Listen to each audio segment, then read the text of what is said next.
بسم اللہ الرحمن الرحیم الحمدللہ رب العالمین والصلاة والسلام علی سید الانبیاء والمرسلین۔ ناظرین کرام، میں ہوں آپ کا میزبان عبدالحنان زاہد اور آپ دیکھ رہے ہیں پروگرام رہنمائی۔ ناظرین کرام، آج کے پروگرام میں ہمارے ساتھ بہت ہی عظیم شخصیات موجود ہیں۔ ہمارے ساتھ اسٹوڈیو میں کلیہ دارالقرآن والحدیث کے وفد کے عظیم مشائخ اور علماء موجود ہیں۔ پرنسپل کلیہ دارالقرآن والحدیث فضیلۃ الشیخ مولانا انس مدنی حفظہ اللہ تعالیٰ موجود ہیں۔ اسی طرح اس ادارے کے سینئر مدرس مفتی عبدالعزیز بٹ صاحب حفظہ اللہ تعالیٰ موجود ہیں۔ اسی طرح مولانا انور سلفی حفظہ اللہ تعالیٰ موجود ہیں۔ آج کے اس پروگرام میں انشاءاللہ ہم سے جس ٹاپک پر رہنمائی لینا چاہیں گے بہت ہی اہم اور حساس موضوع ہے، اس حوالے سے کہ ہر مسلمان، ہر مومن اپنی زندگی میں بہت محنت کرتا ہے نیک اعمال کو کمانے کے لیے، نیکیاں حاصل کرنے کے لیے، لیکن کچھ چیزیں انسان کی فطرت کے اندر، طبیعت کے اندر، نیچر کے اندر پائی جاتی ہیں جو چاہنا چاہتے ہوئے بھی انسان کی نیکیوں کو، انسان کے اعمال کو تباہ و برباد کر کے رکھ دیتی ہیں۔ ان میں سے دو اہم چیزیں ہیں، تکبر اور حسد۔ اس موضوع پر ہم آج کے پروگرام میں انشاءاللہ ان سے رہنمائی لیں گے۔ تو شیخ صاحب، میں سب سے پہلے جاننا چاہوں گا کہ تکبر کیا چیز ہے اور اس کے کیا نقصانات ہیں، قرآن و سنت میں اس کی کیا وعید بیان کی گئی ہے؟ کبر کے حوالے سے قرآن و حدیث میں جو ہمیں رہنمائی دی گئی ہے کہ اللہ تبارک و تعالیٰ نے انسان کو اشرف المخلوقات بنایا ہے اور فرشتوں سے سجدہ کروایا ہے، اس کے باوجود انسان جس کو اللہ نے اتنا اعلیٰ مقام عطا کیا ہے، وہ اپنے اللہ کے ہاں عاجزی اور انکساری ہمیشہ ہی اس کو اختیار کرنے کا حکم دیا گیا ہے۔ انسان کو جس طرح نماز ہے، روزہ ہے، ان تمام عبادات کے اندر اس بات کی اہمیت کو واضح کیا گیا ہے کہ وہ اپنے اللہ کے سامنے ہی جھکنے والا ہو، اور اس کے اندر کبر اور تکبر جو ہے ذرہ برابر نہیں ہونا چاہیے۔ شیطان جو ہے وہ تکبر کی وجہ سے ہی اس کو وہ ملعون قرار دیا گیا کہ جب اس نے یہ کہا خلقتنی من نار خلقتہ من طین، کہ مجھے اللہ تو نے آگ سے بنایا ہے اور آگ کا کام ہے اوپر جانا، اور میں بڑا ہوں اور اوپر جاتا ہوں، اس لیے میں اس کو سجدہ کروں، میں نہیں کر سکتا۔ تو جو مٹی جو ہے وہ زمین پر رہتی ہے، گرنے والی چیز ہے، تو اس کو میں سجدہ نہیں کر سکتا۔ تو سب سے پہلے شیطان جو ہے وہ ملعون قرار دیا گیا اس تکبر کی وجہ سے، تو اس کو جنت سے نکالا گیا اور قیامت تک وہ ملعون ہی رہے گا۔ اور اس تکبر کو وہ انسان کے اندر پیدا کرنے کے لیے وہ چیزیں اس انسان کے اندر وہ کوشش کرتا ہی رہتا ہے تاکہ یہ انسان اپنے اللہ سے دور ہو جائے۔ اور اللہ سے دور ہونے کی سب سے بڑی یہی وجہ ہوتی ہے کہ جب انسان اللہ کے قریب نہیں ہوتا، اللہ کی عبادات، اللہ کی نماز، اللہ کے احکامات کو ادا کرنے سے وہ انکار کرتا ہے اور اپنے آپ کو ہی سمجھتا ہے کہ میں جو اللہ نے مجھے دیا ہے میں ہی اس میں میں ہی بڑا ہوں۔ تو اس اعتبار سے اگر وہ انسان اللہ کے آگے جھکنے کے بجائے وہ شیطان کے پیچھے لگا رہتا ہے تو وہ تکبر میں مبتلا ہو جاتا ہے۔ اور کبر جو ہے، اللہ تبارک و تعالیٰ فرماتے ہیں الکبر ردائی، تکبر میری چادر ہے۔ تو سجدہ جو ہے انسان، یہ سب سے بڑی عاجزی اور نیازمندی کہ انسان اپنی جبین کو اللہ کے سامنے نیچے زمین پر رکھ دیتا ہے۔ تو اس میں یہی چیز ہوتی ہے کہ اللہ تو بڑا ہے اور میں بڑا نہیں ہوں۔ اور اسی طرح جتنے احکامات ہم دیکھیں گے اس میں یہی چیز سامنے ہمیں نظر آتی ہے کہ اللہ کی کبریائی اور عظمت کو ہی ہر حال میں اپنے سامنے رکھنا ہے، اور انسان حقیر ہے، عاجز ہے، انکسار اس میں ہونی چاہیے تاکہ یہ وہ اللہ کے قرب حاصل کر سکے۔ اور اللہ کا قرب حاصل وہی کر سکتا ہے جس کے اندر عاجزی اور انکساری ہے۔ جو اپنے آپ کو کسی عبادت سے اپنے آپ کو بڑا سمجھتا ہے، اس کو سمجھتا ہے کہ مجھے اس کی ضرورت نہیں ہے، تو وہ اس کے اندر جب کبر آ جاتا ہے تو پھر وہ اللہ کی رحمت سے دور ہو جاتا ہے۔ شیخ صاحب، آپ نے ذکر کیا شیطان ابلیس نے ایک سجدے کا انکار کیا، اللہ تعالیٰ نے دھتکار دیا اور وجہ تکبر اور کبر تھا۔ تو آج ہم بحیثیت مسلمان اپنی آپ پر غور کریں، اپنا محاسبہ کریں، تو نہ جانے کتنے سجدے ہم چھوڑ دیتے ہیں، ہم ترک کر دیتے ہیں۔ تو کیا ریلیٹ کرنا چاہیں گے آپ شیطان ابلیس کے انجام کو ہمارے اس نفس کی سستی، کاہلی یا کبر کے ساتھ کہ جو ہم اللہ کے سامنے نہیں جھکتے، اپنی جبین کو نہیں جھکاتے؟ بالکل، یہ بہت بڑی بات کی ہے آپ نے کہ شیطان صرف ایک سجدے کی وجہ سے ملعون ٹھہرا، جی، اور اس نے سجدے کا انکار کیا تو وہ قیامت تک ملعون رہے گا۔ جی، اور انسان جس کو اللہ نے دنیا میں عبادت کے لیے بھیجا ہے، اپنی عبادت کے لیے بھیجا ہے، عاجزی انکساری کے لیے بھیجا ہے، وہ انسان جو نماز نہیں پڑھتا گویا کہ وہ سجدے کا منکر ہے، سجدے کا انکار کر رہا ہے۔ تو یہ بھی کبر ہی ہے، یہ کہ اللہ کی دعوت، اللہ کی پکار ہے، مثلا اذان ہی ہے، اس میں اللہ کی پکار ہوتی ہے۔ تو جو اتنے سجدوں کا انکار کرے اس کا انجام کیا ہونے والا؟ انسان کو کم از کم یہی جو سوچ لے کہ اگر ایک شیطان جس نے ایک سجدے سے انکار کیا ہے اس کی حالت یہ ہوئی ہے، تو جو میں ہر روز اتنے سجدے کا انکار کرتا ہوں اور نماز کا منکر ہوں، ایک نماز بھی نہیں پڑھتا، اللہ کے ہاں حاضری نہیں دیتا، تو اس کا کیا انجام ہونے والا؟ اس کو تو یہاں سے یہ سمجھ لینا چاہیے۔ جی حضرت مفتی صاحب، میں آپ کی طرف آنا چاہوں گا۔ یہ کبر، تکبر خطرناک بیماری، مہلک بیماری اس کو قرار دیا گیا۔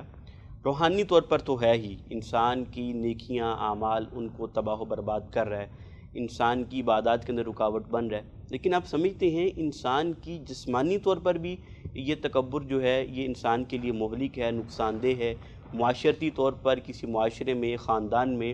چاہے بطور خامند ہو، بطور استاد ہو، بطور بھائی ہو، بطور والد ہو، کیا آپ اس حوالے سے رہنمائی فرمائیں گے؟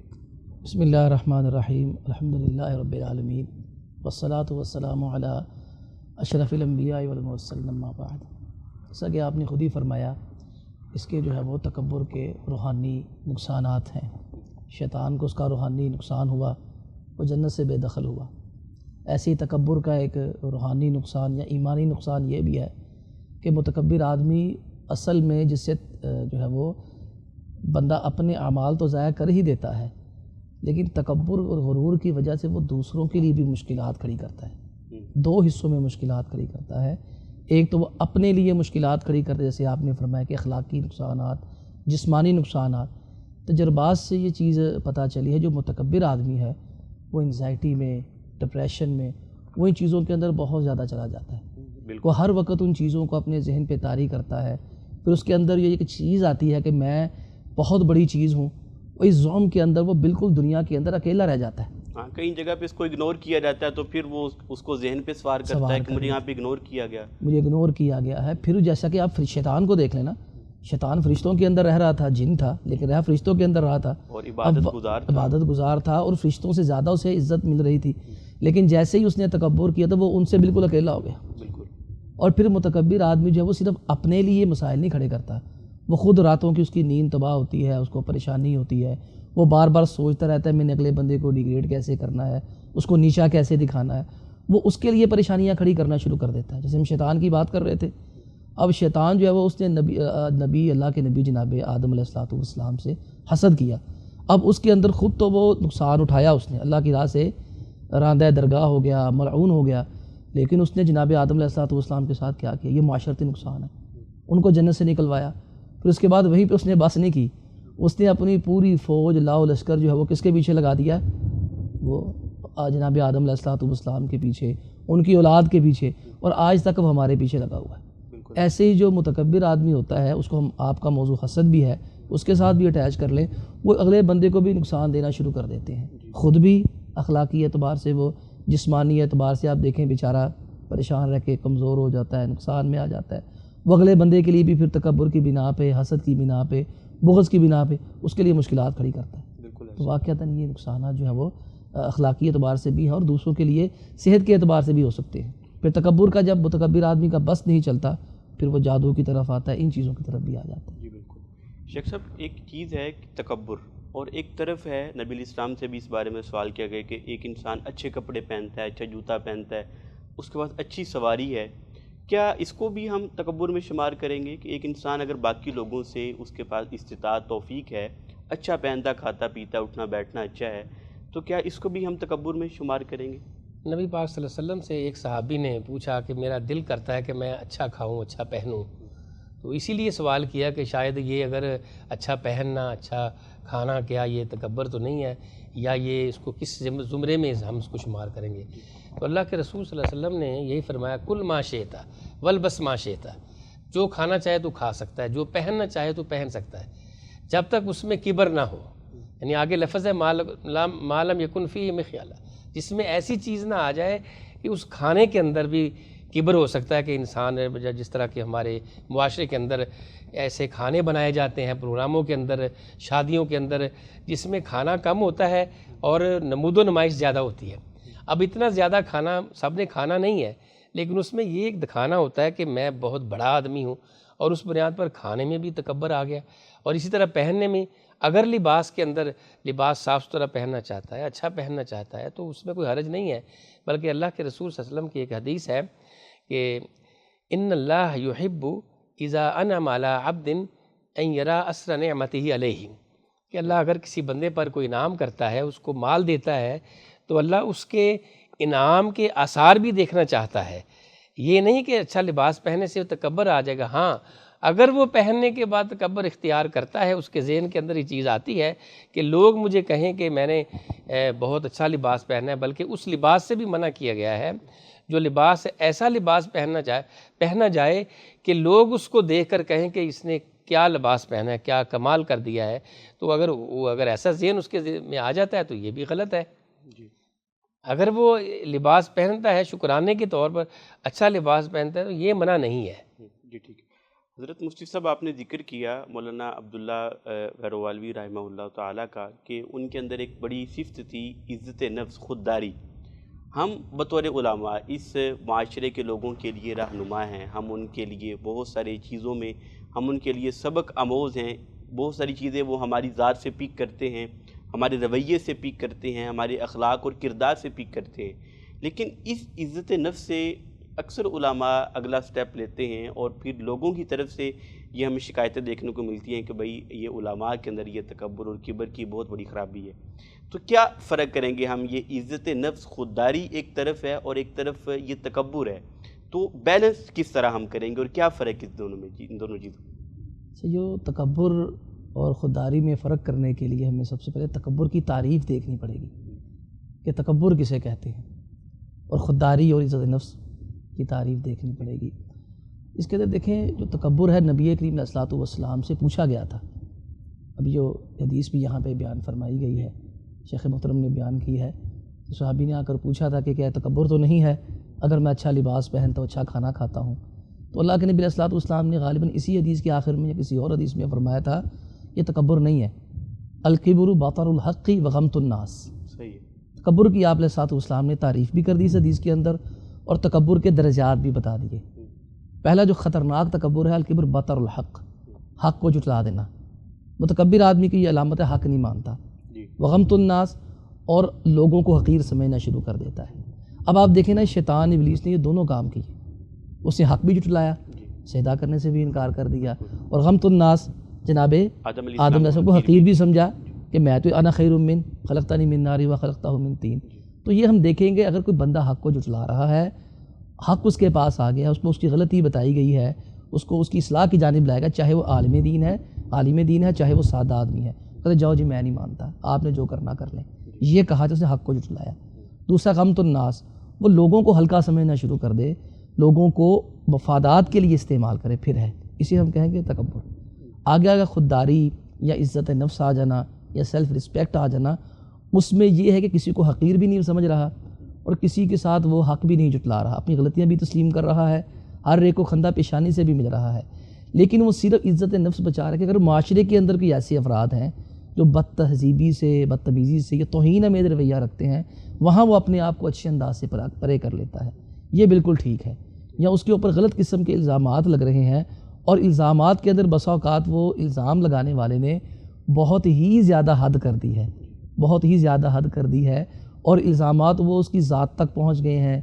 ذات کے بعد اس کو جو وہ اتنا اچھالا گیا، کریکٹر اسیسینیشن کی گئی ہے کہ وہ بندہ اب اس کو جواب دینے کے لیے مجبور ہے۔ یہاں تک ٹھیک ہے، بہتر ہے کہ وہ جواب نہ دے، لیکن اگر وہاں تک پہنچ گیا ہے تو پھر ایسا کیا جا سکتا ہے۔ خودداری کو یا عرفان ذات کو یا سیلف رسپیکٹ کو ہم یوں کہہ سکتے ہیں،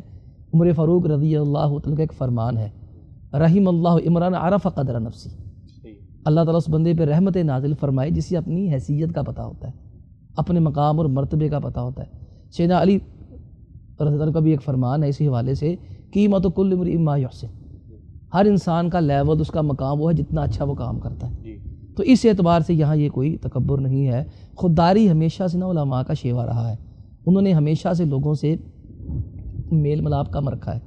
اور لوگوں کے اندر ان کا ایک طریقہ رہا ہے کہ بہت زیادہ جو ہے وہ قریب بھی نہیں جانا، بہت زیادہ دور بھی نہیں جانا۔ تو یہ ہمارے ہاں ایک مسئلہ بن گیا ہے کہ بس اوقات ہم لوگوں سے بہت زیادہ قریب ہو جاتے ہیں، اتنے زیادہ قریب ہوتے ہیں کہ ہم ان کے ساتھ اپنے مالی معاملات بھی شیئر کرنا شروع کر دیتے ہیں،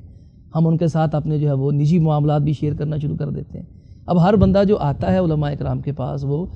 خیر خواہی کے ضروری کے خیر خواہ بن کے آئے، عام طور پر خیر خواہ ہی آتے ہیں، لیکن بسا اوقات پھر جب اس طرح کے ان کو تجربات ہوتے ہیں پھر لوگوں سے تھوڑا سا وہ احتیاط برتنا شروع کر دیتے ہیں۔ اس اعتبار سے تھوڑا سا نا آپ ان کے لیے گنجائش نکال لیں۔ مولانا رحمہ اللہ کے والے سے آپ نے نا خودداری کا جو میں نے عرض کیا ہے، ان کے بہت زیادہ قصے مشہور ہیں، تو ان کا نا ایک شعر ان کو بڑا پسند ہوا کرتا تھا، اکثر وہ شعر پڑھا کرتے تھے، میرے مولا نے لکھ کر میری قسمت میں فقیری، کہا انداز اس کا امیرانہ بنا دو۔ یہ ان کا ایک پسندیدہ ترین شعروں میں سب سے پسندیدہ شعر یہ تھا جو اکثر وہ یہی پڑھا کرتے تھے کہ کہا کہ انداز اس کا امیرانہ بنا دو۔ لوگوں سے استغنا اور چیز ہے، لوگوں سے بے پرواہی اور چیز ہے۔ ایک ضعیف حدیث کے اندر آتا ہے، اللہ کے نبی علیہ الصلوۃ والسلام نے فرمایا بہترین مومن وہ ہے جو لوگوں کے پاس کسی کام کے لیے نہ جائے، بالکل بے پرواہ ہو، لیکن جب لوگوں کو اس سے کام پڑے پھر وہ لوگوں کے کام آئے۔ تو علماء کرام کو یہ طریقہ جو ہے وہ یہ زیادہ بہتر ہے، لوگوں کا گلہ شکوہ اپنی جگہ پہ، لیکن تھوڑا سا ان کو بھی سہولت دے دیں، تھوڑا سا اپنے لیے بھی ایک حدود کا تعین کریں۔ علماء کی جن چیزوں میں قدر کم ہوتی ہے نا وہ نہ کریں۔ بالکل، اپنا رائٹ یہ ضرور اپنے پاس رکھیں کہ اگر آپ کا دوست وہ کسی غلط بات پر ہے تو آپ یہ حق ضرور رکھیں کہ آپ اس کی اصلاح کریں، آپ اس کی رہنمائی کر سکیں کہ بھئی آپ غلط کر رہے ہیں۔ اتنا قریب نہیں کہ آپ کا وہ حق نہ باقی رہے اور آپ کے پاس یہ رائٹ نہ ہو کہ آپ کسی دوسرے بندے کی اصلاح کر سکیں۔ جزاک اللہ خیر۔ شیخ صاحب، تکبر اور عاجزی دو متضاد چیزیں ہیں۔ نبی الاسلام کی زندگی کے کچھ سیرت مبارکہ کے کچھ واقعات کہ آپ علیہ السلام اتنی بڑی سلطنت کے سلطان ہو کے صحابہ کرام اپنی جان تک قربان کرنے گئے ہیں، پوری دنیا میں ایک نام بن چکا ہے اور رحمت للعالمین بنا دیا گیا ہے، اس کے باوجود آپ علیہ السلام کا عام لوگوں کے ساتھ رویہ کیا آپ علیہ السلام کا انداز تھا؟ نبی پاک صلی اللہ علیہ وسلم کا لوگوں کے ساتھ رویہ اتنا مشفقانہ تھا کہ آپ بعض ایسے واقعات احادیث ہمیں ملتی ہیں کہ آپ صلی اللہ علیہ وسلم کے ساتھ آنے والے نے سختی بھی کی ہے تو پھر بھی آپ نے اس کو برداشت کیا ہے، الفاظ کے اندر بھی، ویسے ہر ہاتھ کے ساتھ بھی کسی نے اگر زیادتی کی کوشش کی ہے تو آپ نے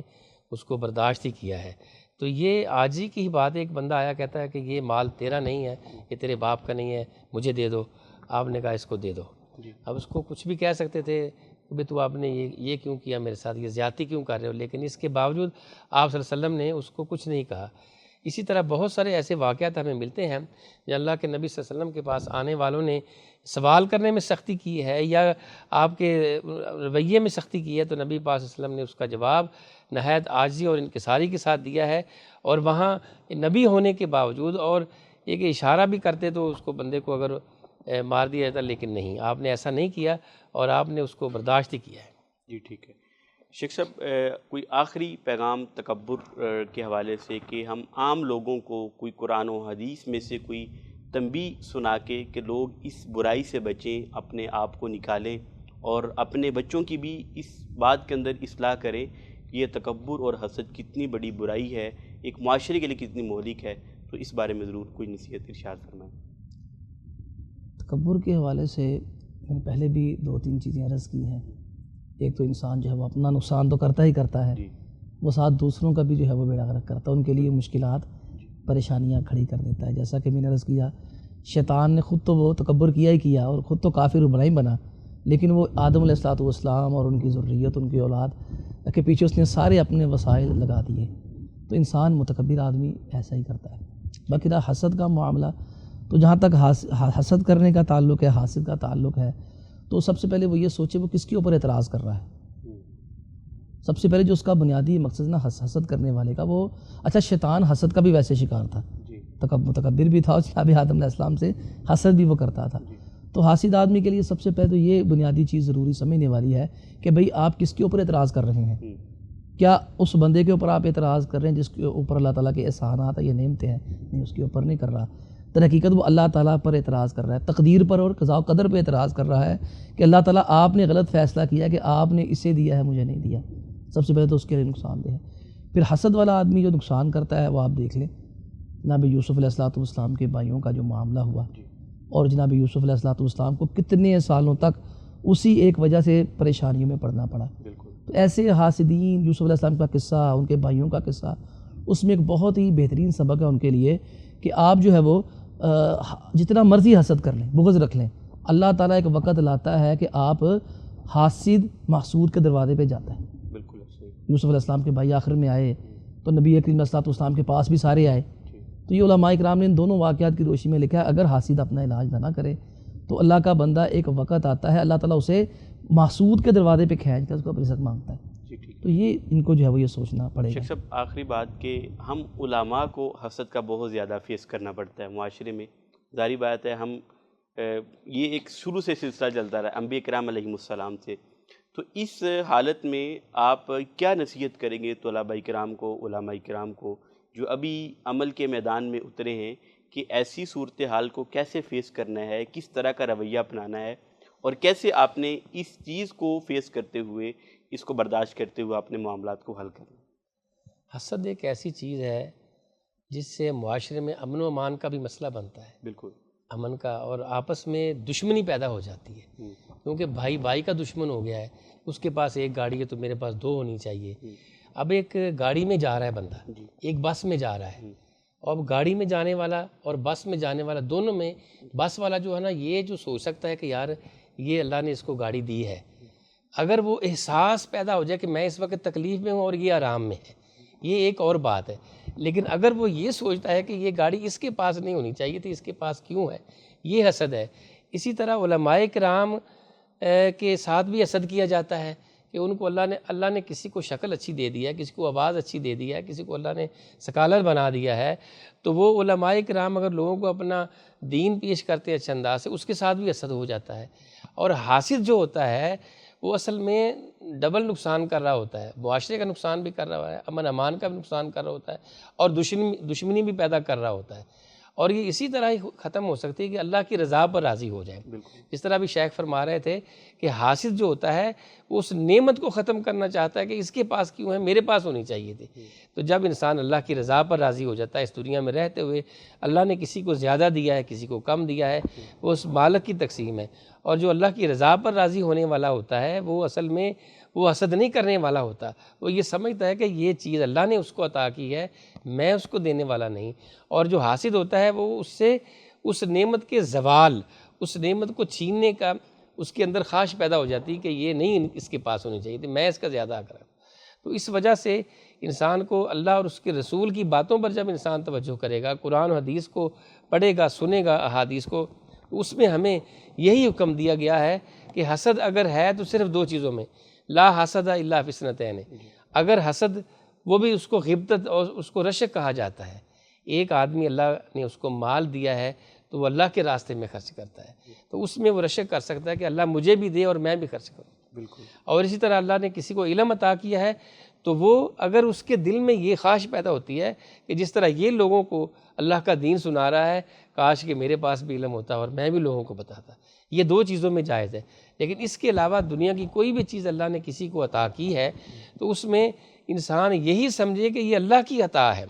جب وہ اللہ کی طرف رجوع کرنے والا ہوگا، ہر چیز کو اللہ کی طرف ہی نسبت کرنے والا ہوگا کہ اللہ نے اس کو عطا کی ہے مجھے بھی عطا کر، یہ اور بات ہے کہ اس کو دی ہے اور مجھے بھی دے۔ لیکن اگر یہ چاہے کہ اس کے پاس نہ رہے، زوال یعنی وہ ختم ہو جائے، اسے میرے پاس ہی ہونی چاہیے، یہ اس کو منع کیا گیا ہے۔ اور اس سے دور رہنے کا ایک ہی طریقہ ہے کہ ہم کتاب و سنت کی طرف رجوع کریں، اللہ کے احکامات کی طرف رجوع کریں، اور رسول اللہ صلی اللہ علیہ وسلم کے فرامین کی طرف رجوع کریں، تو ہمیں یہ سمجھ آ جائے گی کہ حسد کیا ہے اور اس کے نقصانات کیا ہیں۔ انسان کی نیکیاں ضائع ہو جاتی ہیں۔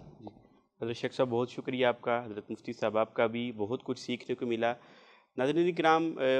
معزز مشائخ اور علماء کرام کی گفتگو سے جو بات میں سمجھا ہوں کہ انسان کی جو فطرت اور نیچر، اس کے اندر جو ایک بگاڑ پیدا ہوتا ہے، اس میں بنیادی سبب تکبر اور حسد ہے، اور اس کا حل سب سے بڑا وہ اللہ کی رضا پر راضی رہنا ہے۔ اسی ضمن میں آپ علیہ السلام کی وہ دعا ذہن میں آئی، رضیت باللہ ربًا وبالاسلام دینا وبمحمد نبیّا، کہ جب انسان اللہ کی رضا پر راضی ہے تو پھر انسان کے ذہن میں یہ برائیاں، یہ بگاڑ پیدا نہیں ہو سکتے۔ مجھے اگلے پروگرام تک کے لیے اجازت دیجیے، انشاءاللہ آئندہ پروگرام میں آپ سے ملاقات ہوگی۔ السلام علیکم ورحمۃ اللہ وبرکاتہ۔